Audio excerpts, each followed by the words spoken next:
Қайырлы күн баршаңызға. Бүгін сіздермен өте оңай және жылдам дайындалатын кешкі астың рецептімен бөліспекшімін. Қызып тұрған майымызға картопымыздың қабығын ашып, бүтін күйінде салып қуырып алатын боламыз.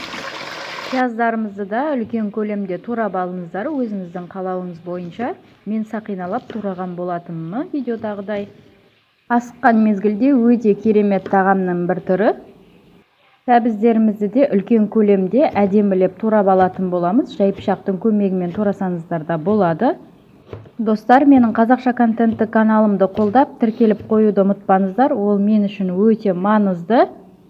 Және де видео ұнап жатырса, комментария бөліміне жазып қалдырып кетіңіздер. Видеода көріп тұрғандарыңыздай картоптарымыз сарғыш түске еніп, өте әдемі болып қуырылып шықты. Енді оны ыдысымызға шығарып алатын боламыз. Картоп қуырылған осы майымызға етімізді де салып қуырып алатын боламыз барлығын. Бастапқы 3 минутымызда қатты отқа қойып қуырып аламыз етімізді. Артынан орташа отқа ауыстыратын боламыз, себебі қатты болып кетуі мүмкін етіміз.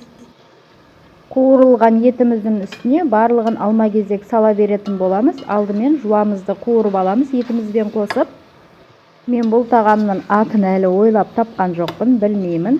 Отбасыма дәмі ұнағандықтан сіздермен бөлісуді де жөн көрдім. Пиязымызда қуырылғаннан соң үстіне сәбізімізді де салып, 5 минуттың шамасында қуырып алатын боламыз.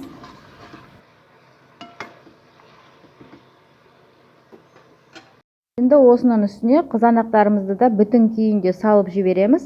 Арнайы осы тағамға алып жатырсаңыздар, кішкентай көлемде алғандарыңыз жақсы піскен кезде. Әдемі болып қуырылып тұрған картоптарымызды да үстіне салып, оған өзіңіздің қалауыңыз бойынша дәмдеуіштеріңізді қоссаңыздар болады. Мен бұл жерде тұз, паприка, қара бұрыш және қуырдаққа арналған дәмдеуішті қосқан болатынмын. Қайнап тұрған ыстық суымыздан 500 мг-дай құйған болатынмын.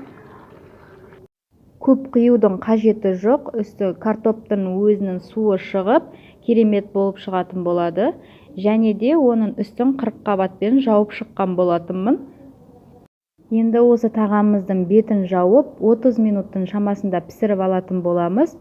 30 минут өткеннен соң мінекей біздің тағамымыз дайын болды. Еттеріңіз жас малдың еті болса пісетін болады.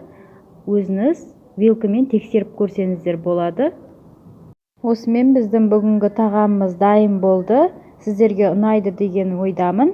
Ас болсын баршаңызға. Видеомды соңына дейін көргендеріңізге алғысымды білдіремін. Менің қазақша контентті каналымды қолдап, тіркеліп қоюды ұмытпаңыздар. Келесі видеомда жолыққанша сау болыңыздар.